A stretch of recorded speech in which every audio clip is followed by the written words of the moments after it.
Hi everyone, hello everyone, જય શ્રી કૃષ્ણ. ખુશ્બુ ગિરીશચંદ્ર પરિક્રમા video like, share અને સબસ્ક્રાઈબ કરવાનું ભૂલતા નહીં. પેમેન્ટ અકાઉન્ટમાં આપવાનું ભૂલતા નહીં. રેલવે પ્લેટફોર્મ પર GCP01 લખ્યું હોય એટલે તેનો મતલબ શું? રેલવે પ્લેટફોર્મ પર સર્કલ દોરેલું હોય તો તેનો મતલબ શું? રેલવે પ્લેટફોર્મ પર તિરાડ પડેલી હોય તો તેનો મતલબ શું? ટિકિટ બારીની અંદર કેટલા ટિકિટની અંદર સર્કલ આપેલા હોય છે તે જણાવો.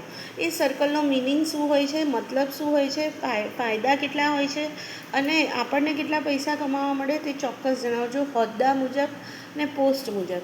અને તે ટિકિટની અંદર ફોટો કેમ નથી હોતો તે ચોક્કસ જણાવજો, સહી કેમ નથી હોતી તે ચોક્કસ જણાવજો. પેમેન્ટ ખુશ્બુ ગિરીશચંદ્ર પરીખના એકાઉન્ટમાં આપવાનું ભૂલતા નહીં. ટેક કેર, બાય, જય શ્રી કૃષ્ણ. ટ્રેનમાં કયા કયા ડબ્બાનો કયો મિનિંગ હોય છે તે ચોક્કસ જણાવજો.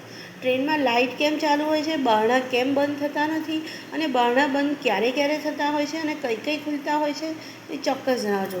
રેલવેની એક્ઝામમાં અગત્યના પ્રશ્નો પૂછાઈ શકે તેવા છે તો જવાબ ચોક્કસ વાંચીને જજો. ટેક કેર, બાય, જય શ્રી કૃષ્ણ. નવા પ્રશ્નનો ઉમંગ. Take care, bye. પેમેન્ટ જલ્દી આપજો.